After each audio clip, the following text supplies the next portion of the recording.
Hello, my name is Tanae Branch, and I am a member of the University of North Florida's Educational Leadership Doctoral Program, cohort number 23.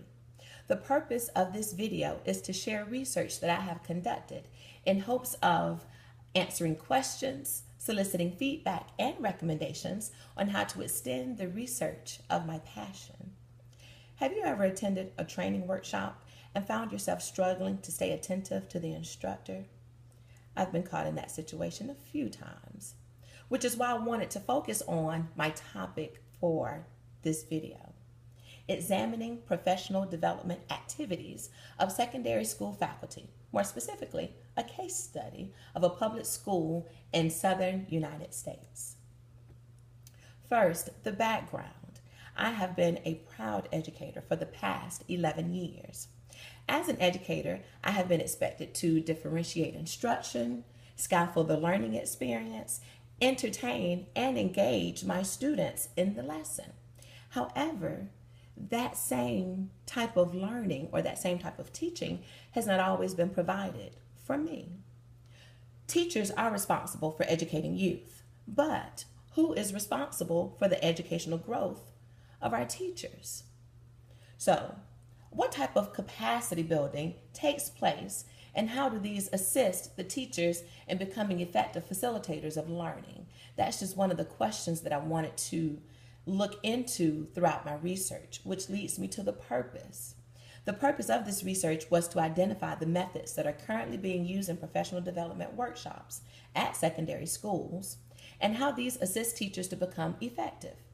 The questions that I was able to address are as follows. My first objective, which is to identify what methods are currently used in professional development workshops at secondary schools. And then my second objective was to see how do these activities assist the teachers to become more effective teachers. For the review of the literature, I have been exposed to Robert Marzano's 9 high-yield strategies for learning. The two that I would like to focus on for this research, or that I did focus on, was cooperative learning, which is the first one, and the second one, which is called setting objectives and providing feedback. This was relevant to my study because teachers are required to use these strategies with their students, and using the best practices that are required of teachers in their development will help them to better implement the practices in their classrooms. The theoretical framework that I used for this research study was the theory of andragogy by Malcolm Knowles. He has identified 6 key points in the best practices of how to teach adults. Of his 6 best practices, I only focused on one of them for the sake of this research, which is number 2 on the chart. The experience of adults is their foundation for learning. The methodology that I attempted to use, is the mixed methods research approach with a triangulation of data. First, I had an observation of a professional development workshop with a reading coach along with 5 English and reading instructors. Second, I had an opportunity to interview the administrator, and I had an opportunity to separately interview another teacher. And third, the student data, which is currently not available at this time, but it will be conducted along with further research.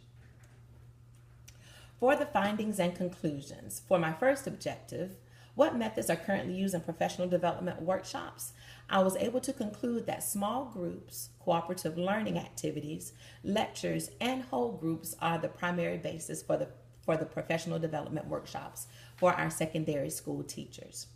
For the second objective, how does the methods assist the teachers to become more effective? Well, with the small groups and with the cooperative learning, those turn out to be the most effective because they allow teachers to communicate more openly with their peers. The lectures and the whole groups are still effective, but they are not as effective. And that is because they really don't assist with the pedagogical practices. However, they can be used to transmit massive amounts of information. For the next steps after my research, I would suggest that they provide varied instruction by modeling lessons that would also promote teacher leadership. And my next recommendation is that they monitor the professional development just in case there are any needed changes. If you have any questions, concerns, or suggestions in regards to my research, please email me at branchL1@duvalschools.org, which is BRANCH, the letter L, the number 1, at DUVALSCHOOLS.org, or at LTENAEBRANCH@gmail.com. Thank you for your participation and your attention.